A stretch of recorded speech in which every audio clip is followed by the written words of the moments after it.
like And I figured that song, folks, was pretty fitting because two of my guests today, they're friends, they're brothers, they've played together a long time, they see each other all the time, and they're doing great things in college. They're currently both members of the UMass basketball team, and they've had a long basketball career, and it is my honor to introduce to you Rich and John Kelly. And guys, I want to thank you for coming on today. I appreciate you having us. So, guys, let me ask you this. Rich, I guess I'll start with you. Where did the love for basketball begin? Coincidentally, we were just talking about Elizabeth Shelton, and I can remember playing on the 8-foot hoops there when I was in like second grade, and I was too young to play in biddy basketball in Shelton, and we were trying to petition so that I could play because I just love playing. And unfortunately, I wasn't able to play in second grade. But I think as early as that, I remember just like loving playing. Right. And did you? I know your father's a longtime official. He's coached forever. Did he kind of get you? Did he kind of influence you at a young age with basketball, or was it just being at the school every day, being in the gym that you just really fell in love with it? Yeah, I think he kind of apparently, I don't really remember like my early years, but he said he never forced me to play. He kind of just like put the ball in my hands and just saw if I liked it. And I think naturally, kind of because he's my dad and he loves basketball, I have his genes, so I love basketball too. And then kind of just seeing him, I would go to his men's league games or I would go watch him ref, and just being around the game so much, I started to understand it on a deeper level and really appreciate it. So I think that definitely helped me over the years. Right. And now, John, you hear a lot of younger siblings say this a lot. When they see their brother, they see their sister play, they kind of get jealous because they want to be out there. So let me ask you, watching Richie play, what's he, a couple of years older than you? About 2 years older. Yeah. Did that give you the itch to want to play basketball, or was it kind of the same thing with Richie? You just, we're at the school all the time and you just kind of fell in love with it? A little bit of both, actually. Similar to Rich, watching my dad just be involved in the game definitely kind of was a motivating factor. But also, my dad, I was fortunate to have my dad have me play with my brother's team. Rich said he didn't play in second grade. I was fortunate enough to play in second grade because I played on Rich's fourth grade travel team. Mind you, I didn't get to play a lot, but I got to go to practice every day, go to all the games, just kind of soak it all in and just see basketball for what it was, a really fun sport that I've grown to love since then. Right. Now, Rich, would you say third grade was like your first year of biddy basketball? Did you play any travel or anything like that, or was it just strictly biddy? Yeah, I used to do like future star camps at the Boys and Girls Club, and up until with Jim Olaus, who we still know kind of, and then eventually first like organized team was that third grade. I was on the Heat, biddy basketball playing at Elizabeth Shelton. And we didn't have a travel team that year. And then in fourth grade, we had a travel team. My dad was the coach. And I'm actually still close with a couple guys from that team, which is crazy to think about, which is, probably the coolest part about basketball is the friendships that you make over the years. Right. And let me ask you, and you both obviously could answer this because I would ask the same thing too, John. Did you kind of, that first year, usually the first year of biddy travel, whatever it is, sometimes you have some struggles. You're still learning how to play the game. You might have a good game, and then the next game it's not what you hope for. So you go through some of those, struggles. Did either one of you did it ever sway you to say, I don't want to play this anymore, or did you pretty much love it from that first year on? John? Appreciate it. I would say never really in biddy. I never really had those kind of moments of thinking about quitting. I totally loved it. The moments where I thought, like, do I love it, was actually playing on that travel team.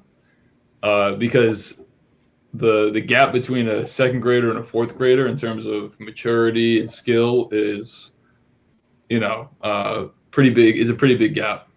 So I had those moments of, do I actually love this then?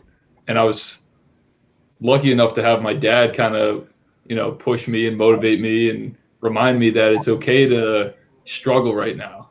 And I Right. became better for it because I kind of got used to playing against bigger, stronger kids.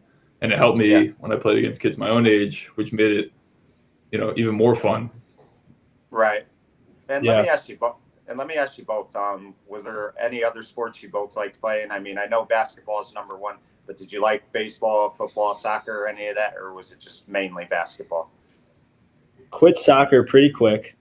That was Yeah. that was out the door after when they started handing out oranges. I'm not a big fan of oranges. I was like, I'm done with this.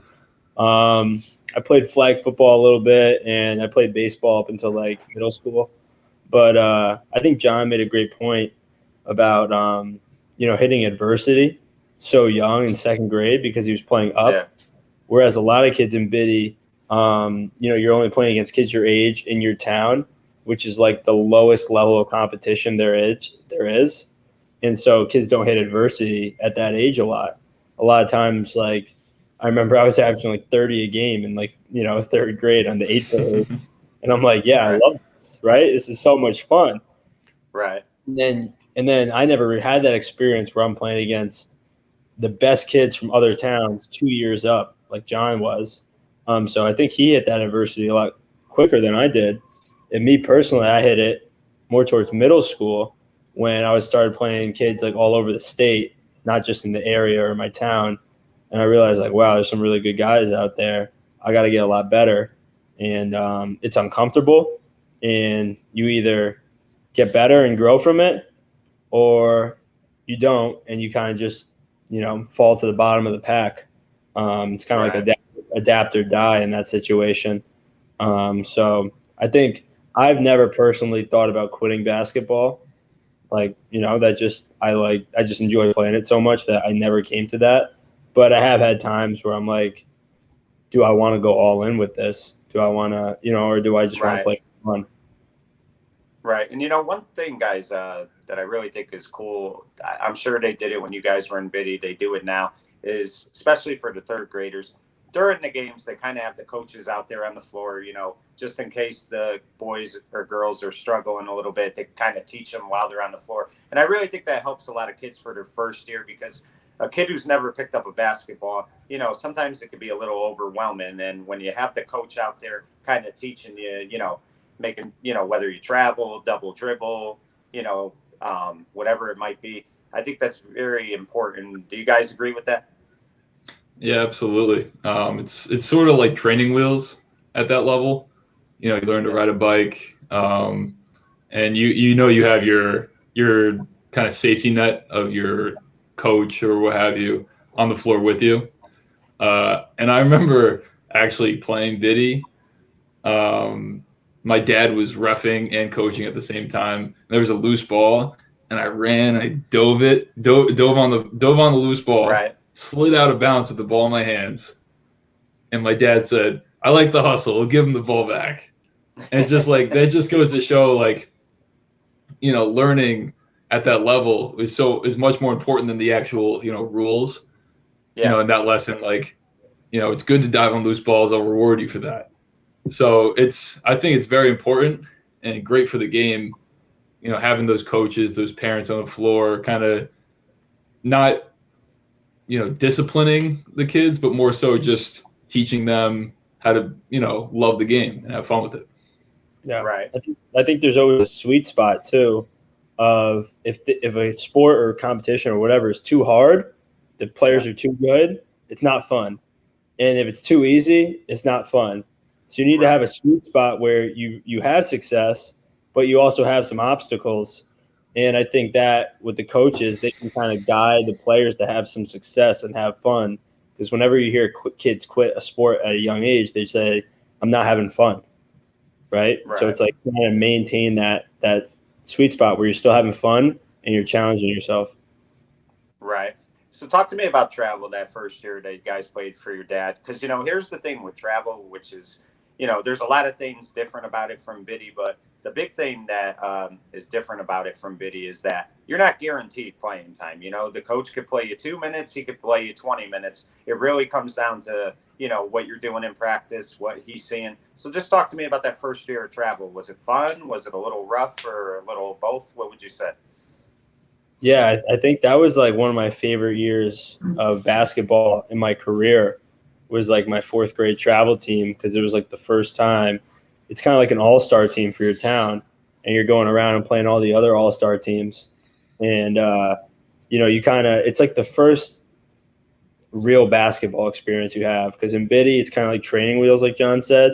And when you go travel, you take the wheels off, and it's just a real game. There's no coaches on the floor. There's no guaranteed playing time, none of that. And lucky enough for me and John, right, we had a lot of really good players in our town at that time. So we were like a really good team. I think we were like something like 27-3 that year. Like we were, Oh, wow. we only had one or two teams that could beat us, and we could also beat them too. So lucky for me, like I had a lot of competition in town. So that pushed me to work hard and try to be better. I know for John, it was a little different when he started playing travel with his own age. There just wasn't that much talent in the town. And so it wasn't, they were kind of like a mediocre team, and it wasn't as fun. It seemed like, you know, when you challenge yourself and you're winning games, it's a lot of fun. Our dad coached the team like he was coaching like Michigan State. Like it was like so serious. Like we used to have 2 12-hour practices, and he's great at being positive, and he's not like a drill sergeant, but he was like so into it. So yeah, for sure. It was a great experience overall. Yeah, it was like Rich said, it was different experience for me. And I kind of learned how to work my way up the ranks a little bit. Like in second grade, I didn't see the floor. Third grade, I barely saw the floor, and by fourth grade, I kind of was like the seventh, eighth man. And to me, that was more rewarding and more fun than the following year when I played with my own age group. Right. Because it was just there wasn't much talent. We were kind of a mediocre team. Whereas I was in fourth grade, where I worked my way into the lineup, I was, you know, getting some minutes for a talented team, and I was playing with my best friend, my brother, and playing for my dad. I didn't get to play for my dad the following year, so that was just like such a great year of travel basketball for me. Right. And let me ask you both this. You know, while it's always fun to play for your father, also, you know, a lot of times when kids play for their dads, it's not always easy either, because one thing the father doesn't want to do is feel like he's favoring his sons. So, you know, he has to treat you like he would treat the other players. You know, he's going to compliment you when you're good. And if you're not doing something right, he's going to get on you a little bit. So let me ask you, you know, after a bad game and stuff, are the car rides okay? Like, does he kind of just keep it on the court, or were there some arguments along the way on the way home? What were those experiences like? It was pretty personal. In fourth grade, it got pretty personal, pretty quick. Yeah. I was like the point guard on the team, and I had the ball in my hands a lot, so I had a lot of responsibility. And obviously, you're the coach's son, so everyone's eyes are on you. Like it seems like you're just being given things. So knowing that, he was kind of like extra hard on me and very demanding that I perform at a high level. So I mean, a lot of silent car rides home, or silent dinners at Chili's after the game. But also a lot of like great times. Like I just think it's funny when my dad has like a player development business now, and like we're coaching fourth graders, and like how gentle and delicate I am with them and their feelings, and just like remembering what my dad used to like say to me at that age. He was like talking to me like I was like a college prospect already, like yelling at me about turnovers and like about like my my 3-point percentage, like such high expectations for me. So I always had to like play up to those, which it can be tough, but it helped me grow. Right. Yeah, for sure.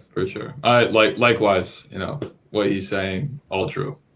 Right. But guys, I think the main positive about it is, you said how he's analyzing your shooting percentage and stuff like that. But I don't think you two probably play college basketball if he's not teaching you like he is throughout your youth and, going over the basics and working with you guys, all the hours he did. Because, I mean, you guys are both very talented players, but I think his teaching and, his, coaching with you at such a young age really helped you to be the type of players you are today. Yeah, for sure. Without a doubt. If there's 10 guys on the floor in college, I'm like the worst athlete on the floor at all times almost. So that means I have to make up for that in other areas.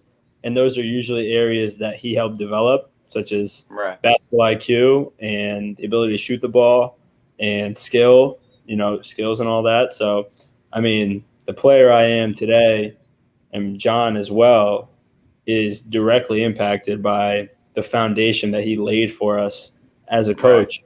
So he spent countless hours with us on the court, off the court, whatever, wherever, whenever, just helping us grow as players and as people. And I know personally, I wouldn't be here without him. So. Right. Yeah. And I think not only did he help us with, the physical aspects of the game, fundamentals and all that, but he also just taught us how to deal with adversity and, build that mental strength and emotional strength through those tough times that Rich and I both faced through our high school, being under recruited and all that, and throughout college. There's a lot of ups and downs as a college athlete, and he has done and continues to do a good job of being there for us, supporting us, and being kind of like a sports psychologist, not only a coach but also a physical coach, but also a coach of the mind as well. So he's done a great job of that too. Right. And, guys, I'm sure there's countless players he's had an impact on. I don't know all of them, but one player I do know in particular that I really believe he had a lot of influence on, and you see him doing great things today, is Logan Carey. And, Logan has had a fine high school career, and it looks like he's on to bigger and better things as well. And, it all started when Logan was doing your father's clinics at a young age and stuff like that. So, the thing of it is like the teaching, your father may know the X's and O's, and I'm sure he does, but I mean, the teaching aspect that he's taught those kids is really what I think is his greatest legacy. Yeah, I agree. It's kind of like, how do you make others better? And I think he does a great job of that, especially at a youth level. He really understands how to talk to kids, when to talk to them, what to say. He's got a great kind of demeanor about him with at that age, and I think he helps just build a foundation for a lot of kids. Logan being one of them, and Logan's a guy that has like a lot of natural talent, and he works really hard, and at that foundation. So he's got so much going for him, and that's why he probably is going to end up having a great career. And then some kids don't have the talent, and in that case, now they just have a foundation and an understanding of basketball, and that's okay too. So I think my dad's done a lot of great things for a lot of kids, and us two are part of that. And there's also a lot of kids that didn't go on to have these, amazing basketball careers, but I think he had an impact in their just love and understanding of basketball in general. Right. So guys, let me ask you this, and Richie, I'll start with you. Richie, there were some games I'd watch you play, especially when you were a young kid, 5th or 6th grade. And I mean, God, you would just make it look so easy. You'd hit shot after shot. And what I always remember about you is you might hit 5 in a row. If you missed that one shot in a row, you were so down on yourself. You were always kind of like trying to better yourself. I always compare you a little bit to like Paul O'Neill, who used to play with the Yankees. He could do so many things right. But if he didn't do that one thing wrong, he's in the outfield analyzing his batting swing and, his stance and stuff like that. So let me just ask you, Rich, I mean, do you put a lot of pressure on yourself to perform, or maybe more so when you were younger? How is it nowadays with you? I've had to get better with that over my career, I'd say. In the past, I would let it affect me on the next play. And you always have to have a next play mentality. So if you mess up, analyze it, get better from it, move on. I've had to get a lot quicker with that, whereas in the past I might let it affect me for a couple plays. But I'm still pretty hard on myself. If I turn the ball over I'll say to like the teammates, like a coach will yell at me, and I'm like, there's no way you can be as mad as I am right now. Like you can yell at me, say whatever you want. I'm more disappointed in myself right now. So I think that is something that's driven me to be a better player, but it's also important to know that you got to move on. You're disappointed, you're mad at yourself, you get better, and you got to move on in a split second. And that's something that I've gotten better at throughout my career. Right. And John, let me ask you, I mean, you and Richie in a lot of ways, different positions, you're, what are you, about 6'8" at least. So, you're down in the paint a lot. Let me ask you this though. Are you the same way? Do you put a lot of pressure on yourself, or do you just, once you're out there playing, you think more about the game than you do about yourself, I would assume? Yeah, I mean, it was definitely something I've been working on. I throughout my high school career, like with trying to become a college basketball player, I certainly put a lot of pressure on myself, and I've come to realize that there are more efficient ways of going about the pressure you put on yourself. I think a little bit is necessary. You have to be ambitious, you have to aim high, and all that. But Rich said it best. Have that next play mentality. I've been injured for the past year, so it's been a great opportunity to focus on my mental, because I've been before my injury, I had no injuries, and I was so concerned with getting better as a physical basketball player.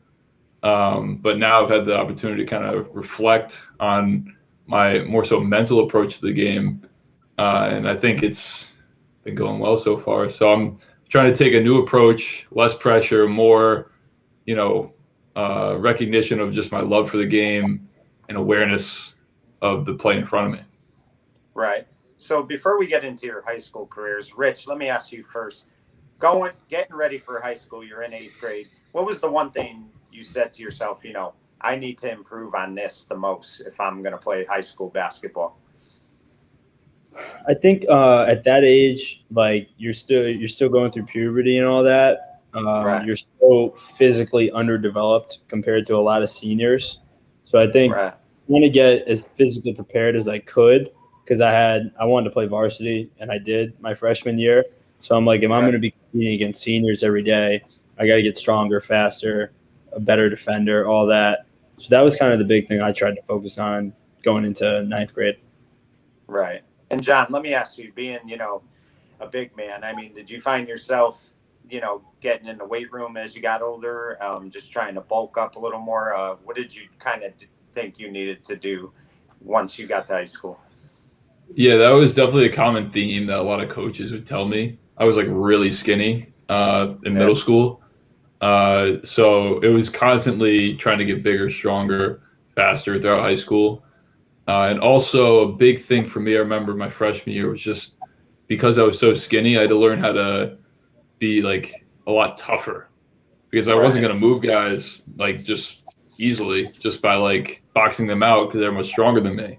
So I had to learn how to, maybe throw like a couple elbows here and there in order to grab some rebounds. So that was, I remember, a big focus of mine in the preseason going into my freshman year and throughout my freshman year, just learning how to be a bit tougher, because you're playing against guys who are much older and stronger than you in high school as a freshman. Right.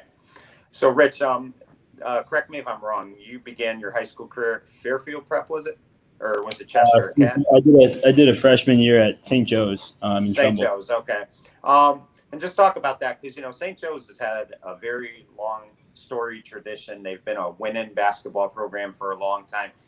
Did you just feel like, it wasn't the right fit for you? You wanted to you felt like you needed to be in a better program? What was the reasons for leaving after freshman year? So going into high school, we planned on moving to Florida and going to a school called Montverde Academy, which I ended up going to my sophomore year. And my uncle's the coach there, and they're perennially the number one team in the country. And, they've had guys like Ben Simmons, D'Angelo Russell, and RJ Barrett, to name a few. Cade Cunningham, number one pick this year. So that plan was to move there and go there for my freshman year. But our house didn't sell, and I got an academic scholarship to St. Joe's. So it was the cheapest option. So I chose to go there for a year. and I had a good year. I played varsity. I was like the ninth man in an 8-man rotation, so I'd get like 2 or 3 minutes here or there. And then we decided I'm gonna go to Montverde my sophomore year, and our house didn't sell for another year, so I was gonna go by myself, and then everyone else would come down. And then our house didn't sell for a third year, so then I came back to Connecticut, and I went to Fairfield Prep with John because he was an incoming freshman. Right. And, Rich, that's always a little tough sometimes going back and forth because, you have to kind of get used to, you're trying to get used to a program and then you go from one program to the next. But you always seem to kind of adjust really well. I mean, it really didn't affect you no matter what style of basketball each team played or, what system they ran. You kind of adapted to it really well. Did you have any problems or was it smooth sailing? No, I mean, I've definitely had, behind the scenes, like, adversity and, a lot of, struggles. But I think just being put in situations where I had to change teams, change environments on and off the court, it's like survival. It's adapt or die. And I had a mentality that, I'm going to succeed no matter what. And I didn't even know what I was doing then or what skills I was learning. But looking back, I was learning how to adapt and how to understand new situations and get comfortable as quick as possible. So I think that's a skill that I've kind of developed over the years and a skill that I'm trying to refine every day as me and John are in a new situation again this year at a new school. So I think, taught me some great lessons. Right. And, Rich, I know like you don't think about stats too much. You don't really worry about that stuff. You kind of just play the game. But I think it was 2017 I want to say 2017. You were ranked number 16 in the state of Connecticut, top prospects 16. And I mean, that's pretty impressive because again, yes, you're a great basketball player, but there's so many great basketball players no matter where you look that, it's always a competitive thing. And yet to be number 16, I mean, to be in the top 20, rated, that had to be a good feeling for you. Yeah, it was cool. Looking back, I probably should have been higher too. But no, it's all good. I mean, those are kind of cool things to have. Yeah. Kind of boost your ego a little bit. But I think you make an interesting point. I think some people are too worried about those things, and while those are byproducts of hard work, people focus too much on those instead of the hard work throughout the process. So, it's cool. It's cool, definitely. Like you see your name on that list, you're like, wow, there's a lot of great players up there, and I'm there too. And I think it's important to not be satisfied with that and to keep climbing. Right. Now, John, you went to Fairfield Prep freshman and sophomore year, correct? Freshman, sophomore, junior year. Junior year, right. And then I think senior year, you left prep and went to, was it Cheshire Academy? So after my junior year, I repeated my junior year, went to Cheshire Academy, and then for my fifth year, or my senior year technically, I went to a school called Williston, Northampton, which is about half hour from UMass. Wow. So I mean, obviously, I would assume you had to live out there, so you were away from home for a little bit, which you guys don't seem to. Again, when it comes to adversity and change, you guys seem to adapt to that pretty well. But, for a kid who's 16, 17 years old, it's not always easy to just leave home like that. Any struggles or were you just saw the opportunity, what it was, and you embraced it? I mean, Rich could attest better to me. He was much farther away from home than I was. Right. But you just, you learn independence, doing your laundry, making your bed, stuff like that. But that we're fortunate to have two great parents, just a phone call away. And if we really needed them, in Rich's case, they'd fly down. In my case, they'd drive to wherever I was. So we always knew we had that security of two parents who loved us very much and would, come help us out in any way they could. Right. So let me ask you both this. Off the court, did you guys, would you guys play one-on-one a lot with each other? Maybe horse? I mean, what did you guys kind of do for fun when it came for basketball when you weren't at practice and stuff like that? Was there a lot of work at home that you both did together to try to make each other better? You Yeah, got it, Rich. yeah. I think. I mean, I started really working out like every day in like seventh grade, and I kind of just something I kind of enjoy is like player development. So I kind of started studying it. Like our dad got me like some player development DVDs for Christmas one year. So I like memorized every drill there was in those, and I would kind of run our workouts every day after school. We would go lift at the edge, and then we drive Yeah. over to the Shelton Community Center, and that was our routine, 5 days a week, Monday through Friday. And I think most of them were not one on one. Sometimes we play one on one at the end. And Right. I was telling someone this past week I would beat John, like I beat him like 30-0, and then all of a sudden John starts beating me every now and then, and now he's beating me more than I'd like to admit. So it's it's kind of funny how things have evened out over the years. I used to have a Right. big I used to have a big advantage though. Right. And, but I think, John, when you two are playing, working out together, then playing one on one for fun and stuff like that, I think, though, you bring out the best in each other. And when you do that, what happens when you get on the court is, it gives you an advantage because, you've had that like interaction with each other. You both worked each other hard. And so when you get out on the court, it definitely benefits you when you're out there. Yeah. Absolutely.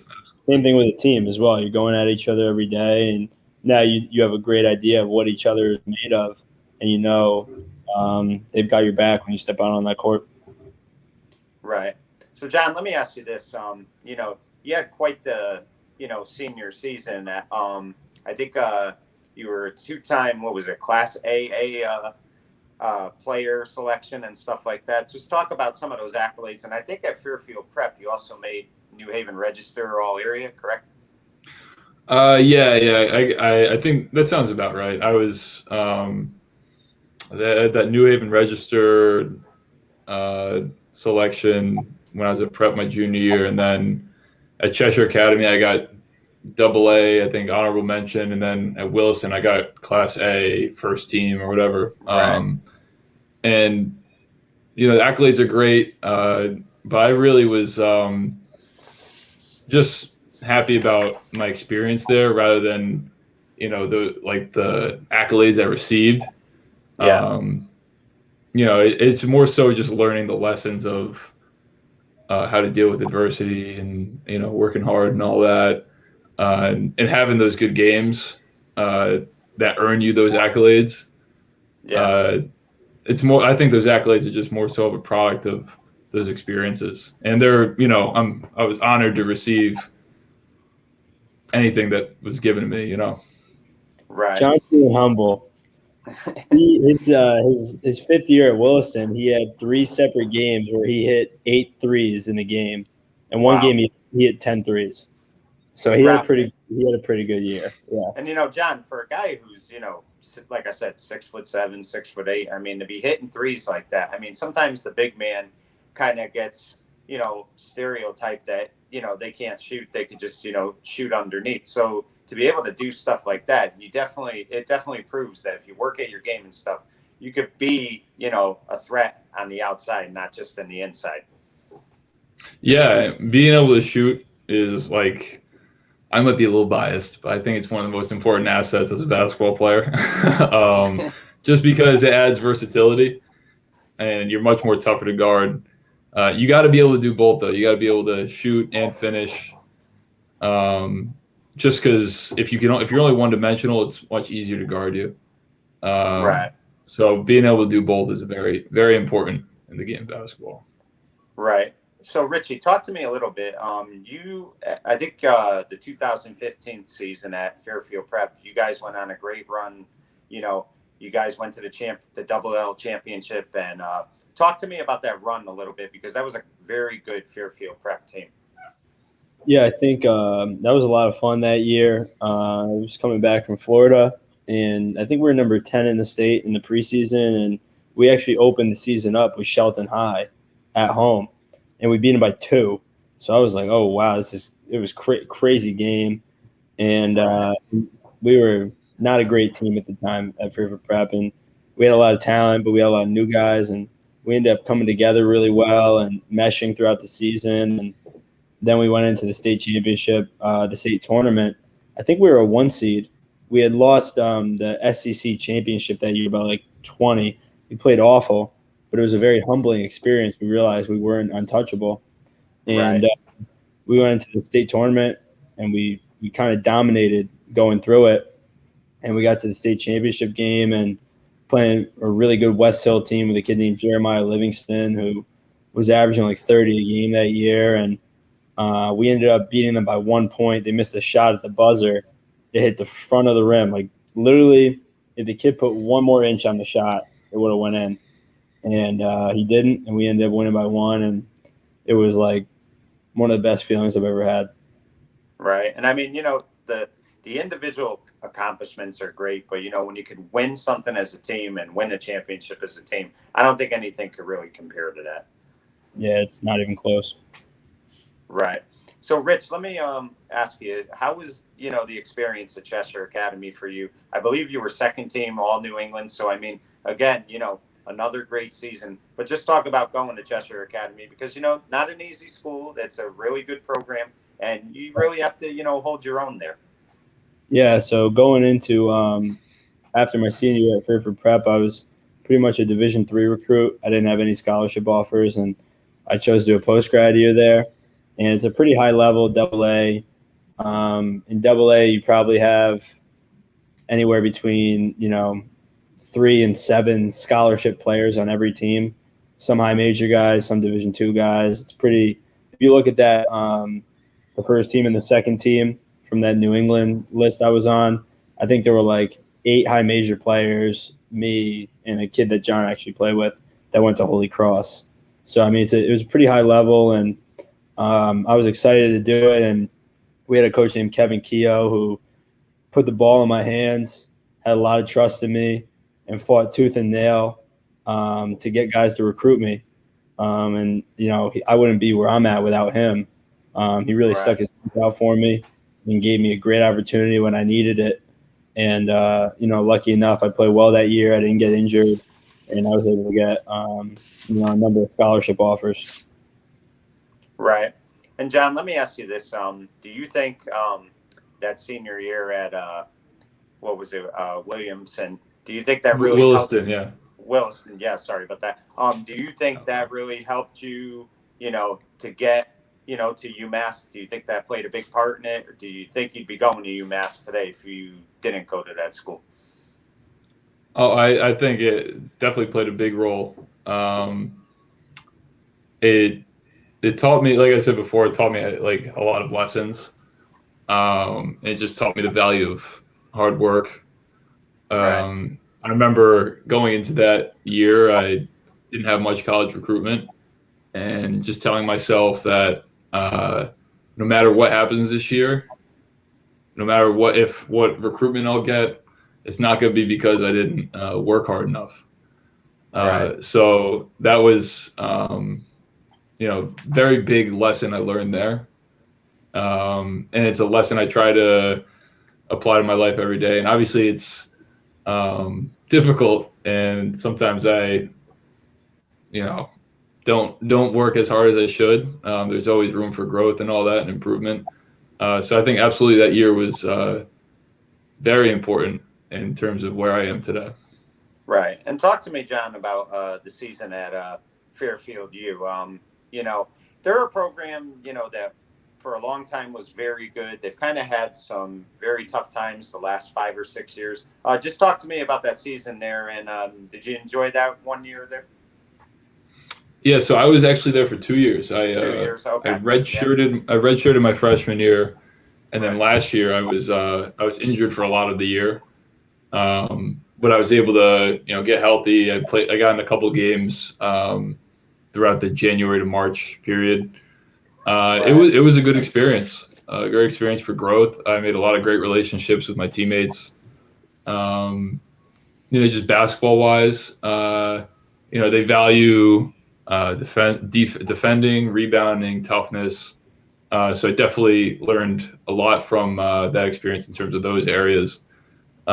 And once UMass kind of presented itself as an opportunity, it just seemed like it was, just a no-brainer being able to play with my brother, and Yeah. an opportunity I couldn't turn down. Right. So, Rich, talk to me a little bit because, Rich, you're kind of proof that you could always get better because think about it. I think you were at Quinnipiac for 3 years. Then you went to Boston College. Now you're at UMass. So, I mean, you weren't a division, what you would call like a big time Division I player in the beginning, but you've really, become a premier player in college basketball. Just talk about those couple years at Quinnipiac and how, helpful they were to you.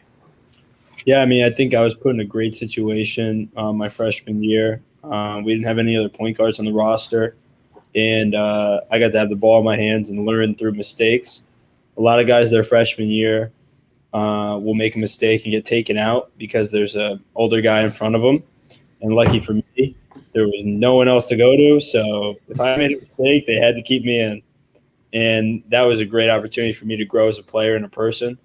And, that just built my confidence because I was able to see myself succeed at the Division I level, not just once, but, I didn't have 30 great games that year, but I did it a decent amount of times where I played really well. So that gave me a lot of confidence going into the rest of my career there. And, the coaches had a lot of belief in me, had put a lot of trust in me. And, I love my time there, my 3 years there. Right. Yeah. And, Rich, you'll always be a part of the Quinnipiac legacy because, you did score over 1,000 points there, which is not an easy thing to do. And you did it in 3 years. And I think, correct me if I'm wrong, you did it against Fairfield, correct? I did. John was in the building.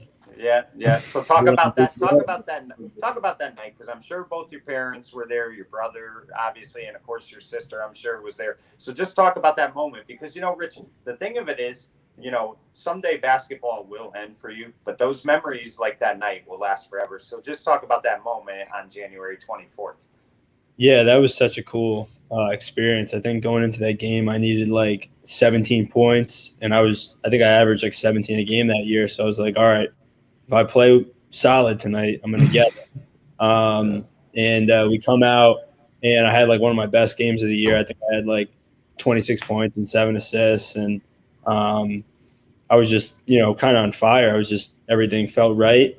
And early in the second half, it was a out of bounds play right under our basket with like 4 seconds left on the shot clock.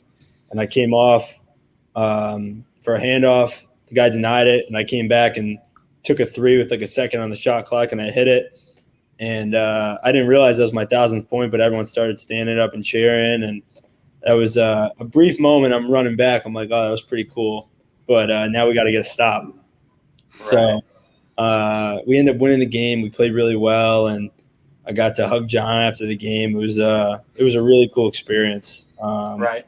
And I'm really And happy John, I was able to do it that night. And John, just let me ask you, what was that moment like for you? Because, he's your older brother. And, I know at the young ages, like 9, 11 years old, you both kind of, jaw back and forth at each other. But then you get to high school, you really become best friends. And you said it before, he's your best friend. So just talk about what that moment was like for you, seeing your older brother get 1,000 points. I mean, it had to be a great feeling for you as well. Absolutely, yeah. I remember throughout the game, I was on the other team, so I'm supposed to be rooting for my team to win. So like every time Richie scored, I was like, tried to hide my emotion. But I remember when he scored 1,000 points, I started shedding a couple tears, and I really had to like just hold back because I knew guys were gonna start looking at me. So I was like, just acting like it was allergies or something. Even though we were indoors in the middle of the winter. But it was absolutely a great moment. I was super happy for him. And I was really happy that, my whole family got to see it too. That was just super, super cool moment. Right. So I'm going to ask you both this question. I'll start with you, Rich. Rich, let me ask you, what was the difference, as far as high school and college went, as far as practices went, games and stuff like that? What would you say? I mean, high school is tough and you had great coaches and, they definitely challenged you. But is college a whole different level, would you say? Or, I mean, how would you compare the two? I mean, high school is kind of more like a club. Like you're just like, you know, you go to practice 4 to 6 and that's it. And then you go Yeah. home and you do your homework and all that. In college, it truly is like a job. Um, you have study hall, weights, practice, film, team dinners. Uh, Everything is monitored that you're doing. Some schools even monitor your sleep, like how much you're sleeping every night. You know what I mean? Yeah. Like people's jobs and livelihoods are on the line at the college level with these coaches, so they are not messing around at all. Um, and it's like in high school, you know, you're like, oh, I'll play the kid because, you know, I'm friends with his dad or he's a senior. And in college, it's like, it does not matter. It's about results. If you can get Right. results, you'll be on the floor. If the coach trusts you, you'll be on the floor. If not, you won't be. And they might even ask you to leave the program at the end of the year and say, I don't think it's going to work out for you here. It might be better if Right. you come somewhere else. And that's why the transfer portal has 1,700 names in it.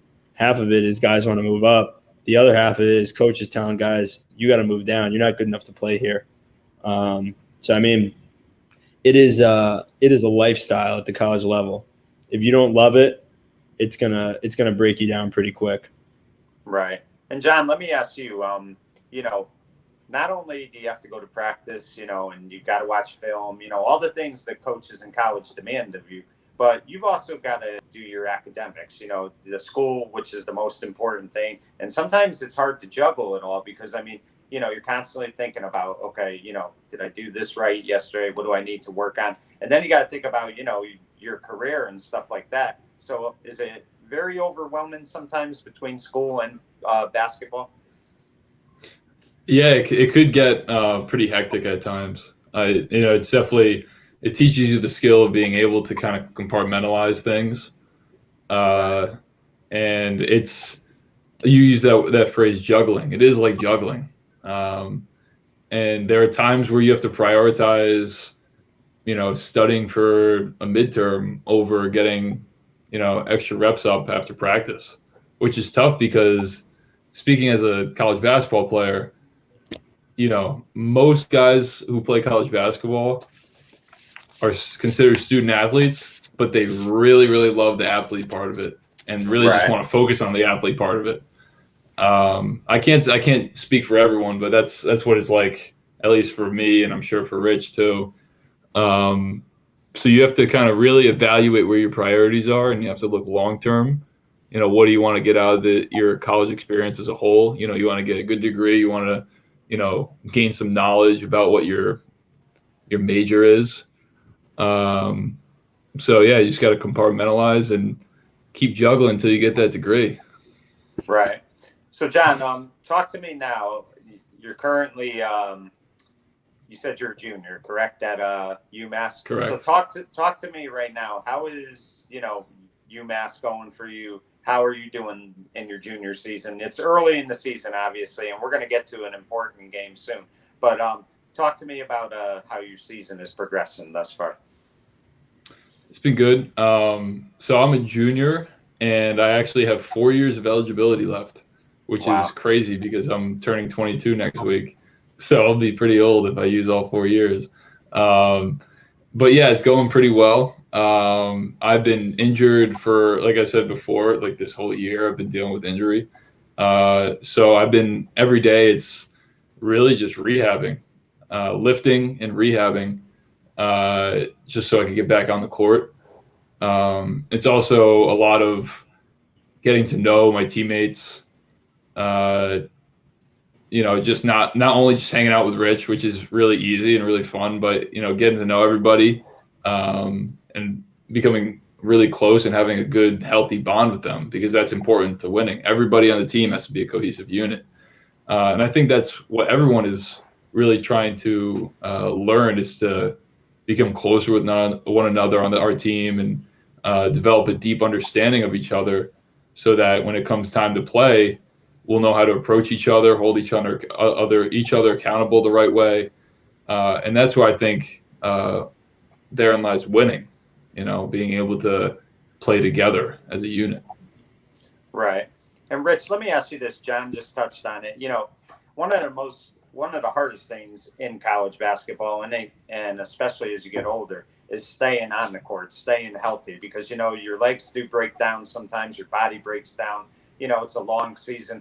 How is the grind a lot of times hard? Trying to keep your body in good condition. To play 2 games a week like you do all the time, sometimes 3. Yeah, it's a lot. Like I said, like it's a job, it's a lifestyle.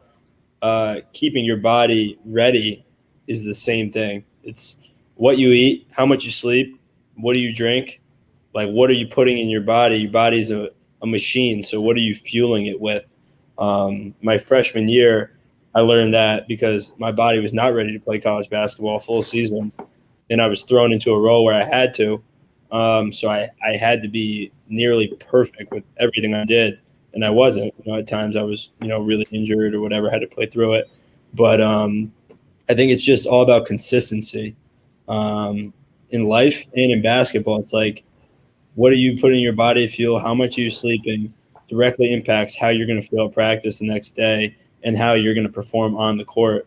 So if you can understand that and just approach life with a consistent approach, I found that good things happen. Right. Guys, the UMass program has been, a long time program, and, they had tremendous success, obviously in the 90s, especially in 1996 when they made the Final Four with Marcus Camby, and I think John Calipari was the head coach. So, I mean, this program's had a long, tradition, and, they had some ups and downs, in the 2000s a little bit, but they really look like they're back on the right track. So just talk, about the team a little bit, as well as the coaching staff and how important they are to this program. You can take it. Yeah, our team, very talented. And I think we're just learning how to play together day by day. We have a natural ability to just kind of move the ball on offense, which is really good. I feel like a lot of teams don't have that natural ability to kind of understand how to play together. So I think we're just further extrapolating upon, that skill of playing together.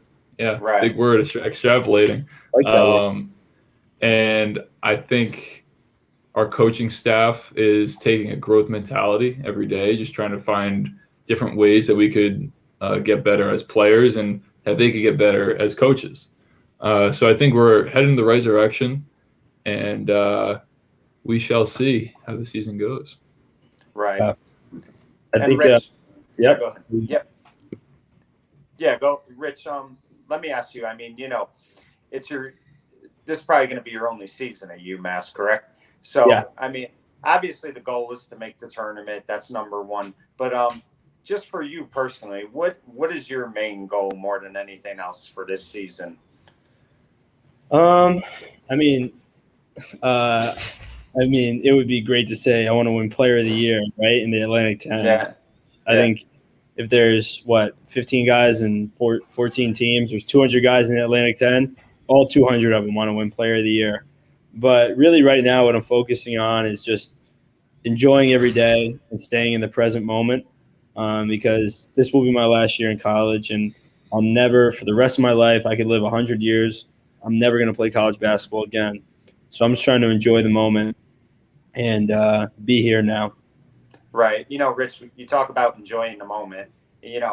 I'd be remiss if I didn't bring this up. But, in your only season at Boston College, you had one of the greatest nights a ball player could have. I think it was against Miami, where you scored 27 points. And I think you were like 7 for 12, from the 3-point line.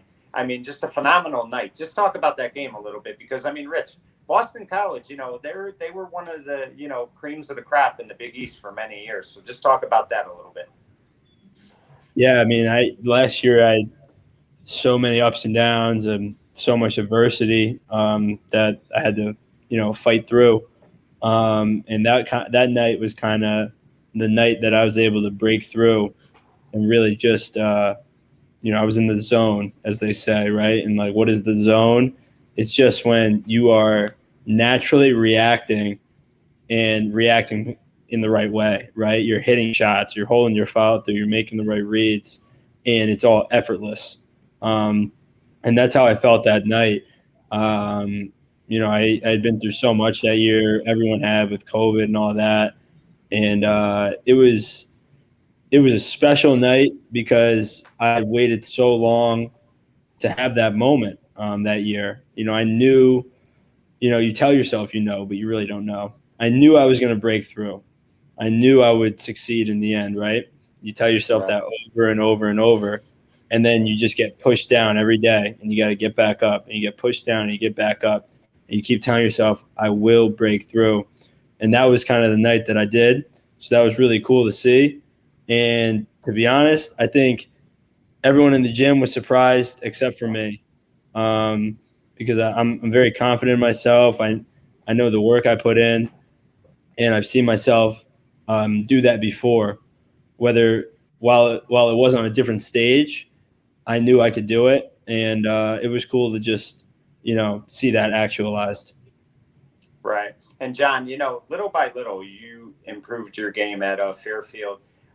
Your minutes went up, each game, and you finally broke through and had some very productive games. And now you're at UMass, so it just goes to show. I talked about Rich before, how he went from Quinnipiac to Boston College, now to UMass, and the same thing is happening to you. I mean, you're getting better with age, you're getting better with more playing time. So I mean, you you haven't stopped getting better. You continue to improve your game, year in and year out. I mean, just talk about that a little bit. I mean, because you definitely have to be proud of yourself for how well you've progressed.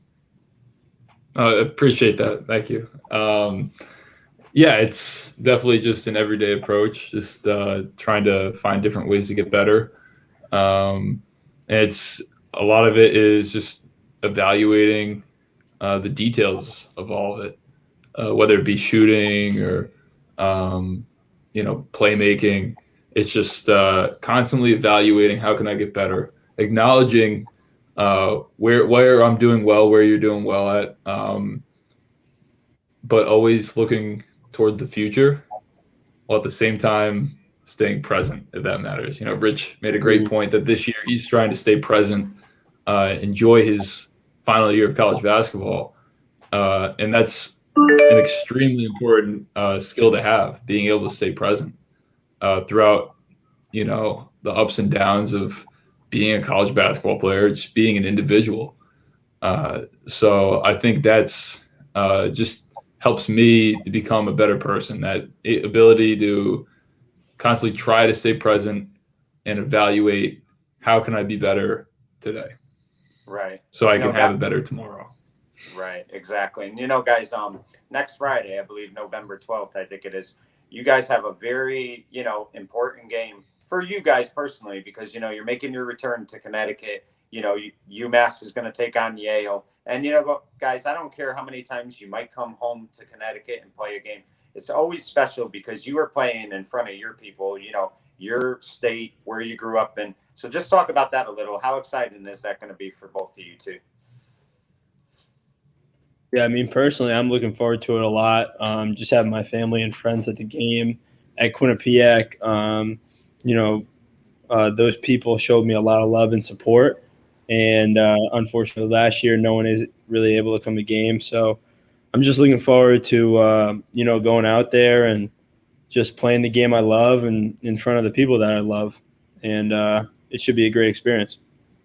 Right. And John, what about you? Because I mean, your family will be there, obviously. I'm sure some friends will be there, and people that watched you guys play in high school, guys that maybe you never met, but they would just sit and watch you play during high school. They'll probably be at that game as well. So just talk about what that experience is going to be like. Yeah, I hope for it to be a great experience. That's what we're anticipating. Those relationships are really what make life worthwhile, especially as a basketball player.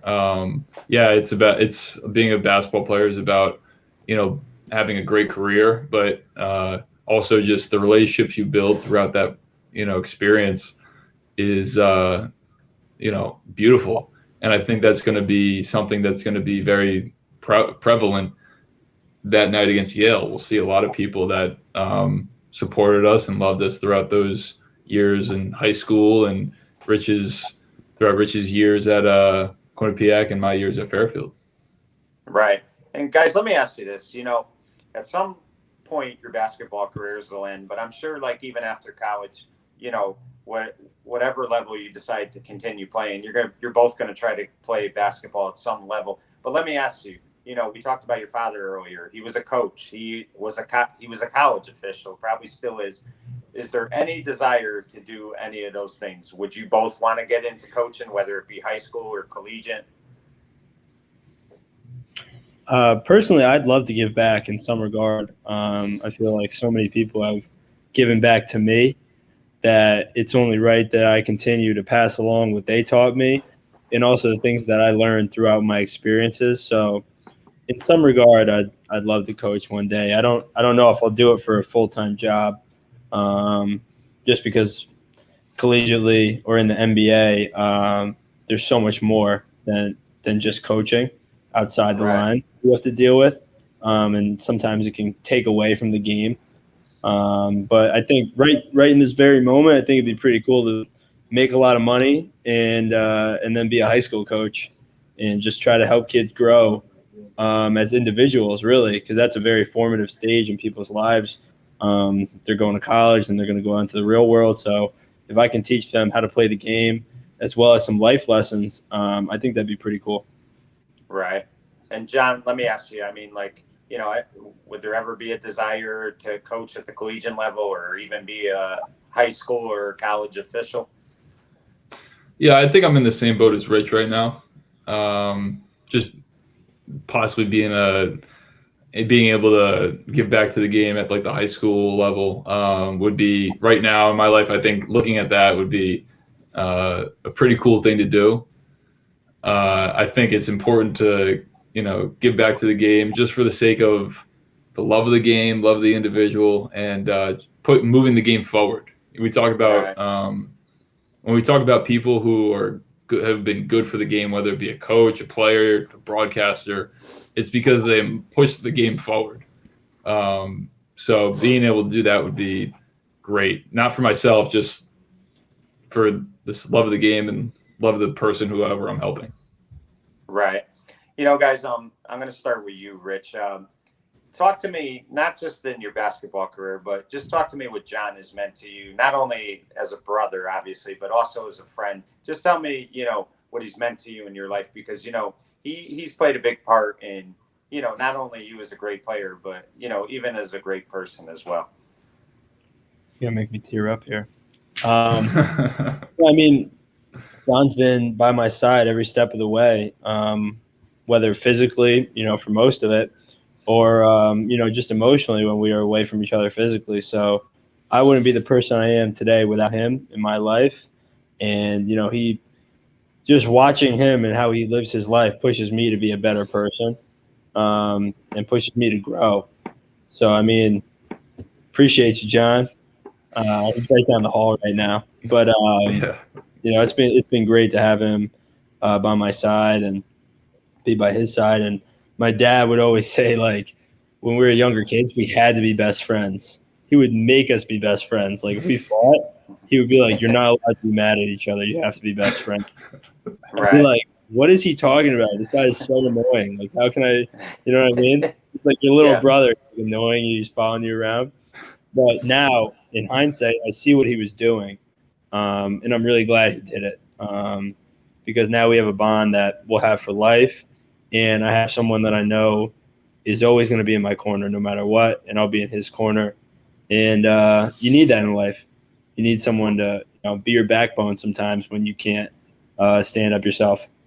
Right. And, John, I know Richie has meant a lot to you. And, the thing is, John, the great thing for you is you always had that big brother to go to. He's 2 years older. So, he's learned a lot of things, that he could teach you along the way because he's always been 2 years older. And, I mean, the thing of it is, I know you're 6'7", he's like 6 feet, 6'1". So, you're bigger in height, but he will always be your big brother. So just talk about, how much he's meant to you. Not, like I said, not just as a brother, but also, as a friend and somebody you really respect. Yeah, without a doubt. I mean, in terms of we'll start with basketball, then we'll go down to the personal stuff. As a basketball player, he's been like an amazing example without even like telling me anything. Just watching him play is just I learned so many lessons from him. And then on top of that, he is an amazing coach, an amazing supporter of mine. He knows how to really get into the details of things, and he knows how to just show his love through just being a supporter. And in terms of him being a friend, I mean, like I said before, he's my best friend, man. It's he is, he really is. It's really it's really something special, and it's difficult to put into words. The love I have for that guy. Yeah, he just leads by example, and I try to learn from him every day. He is my big brother. He will always be my big brother, um, and I love him. He will always be in my corner, and I will absolutely always be in his. Right. Well, I really think that's awesome. And, the bond you two have is just great. And I'm glad that you both are getting to play. I'm glad, Rich, you're getting to play your final season with John. You're going to have that memory forever, which is very important. Before we go, guys, one thing I wanted to ask you both, what advice would you give to somebody like that's in your position or wants to be in your position someday, who's maybe in fifth grade right now and they're playing basketball or they're playing baseball, whatever it might be, and they really want to further their, game and get to that next level? What advice would you give them? I'll go first because I'm the big brother. I think throughout my years like that, unfortunately, I had a lot of coaches tell me, "You're not good enough. You can't do this. You can't do that." And I was just too cocky and arrogant to believe any of them. So if I were to give advice to a fifth grade kid that wants to be where I'm at right now, I would say relentlessly believe in yourself and your dreams and chase them every single day. It's not enough to just say, I want to play in the NBA one day. You have to put in the work, not once a week, not twice a week. Every single day, you got to get better. So I would say believe in yourself and chase your dreams with everything you have. Because I was talking to my dad the other day. I was like, I worked so hard in high school, and I really didn't know why. I had nothing else to do. I didn't like to go out and party. I was like, I like playing basketball, so I'm just going to go work out all the time because I like to do it. And there's so many kids that come up to me now, and they're like, "Oh, Rich, you're the coolest, man. You're all this and that." And those are the kids that were at the parties. And those were the cool kids in high school. And I wasn't the cool kid. And now I'm the cool kid because I chased my dreams and, I have some level of success here. So I would say, there's going to be time to party and hang out with your friends, when you're older and all that. But you only have one chance at chasing a sports career. And a lot of the work is done when you're a kid, a teenager, and an early 20-year-old. So if you want to do it, you got one shot at it and give it all you got. Cool. And John, what would be your advice? That's tough to follow up. Whatever all that he just said. That was very well said. I would say finding the love for the game is very, very important, because once you find that love for the game, it becomes easy to work hard and be relentless in your effort through adversity and all that. So I would tell the kid to just find your love for the game, whatever it may be, or however you may view it. Find that love for the game, and I would say never give up. That's like a rule. Never give up. If you follow that rule, like, you will have no regrets, because most people have regrets of, oh, I should have stuck with it.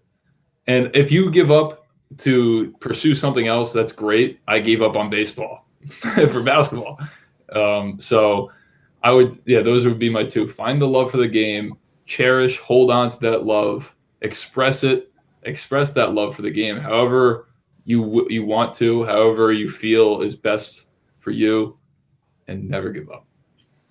Oh, that's great. And, guys, this was a lot of fun for me. Like I said, I knew you guys when you were very young, two terrific kids. That's what I always remember the most is just what fine kids you are and what great men you are right now. And I really do applaud everything you've done, not only on the court, but off the court as well. You always give back to, your town, your state, and always helping young kids, try to follow their dreams. So I really do congratulate you on a great career, but I also congratulate you on just being great human beings. And thank you for coming on today.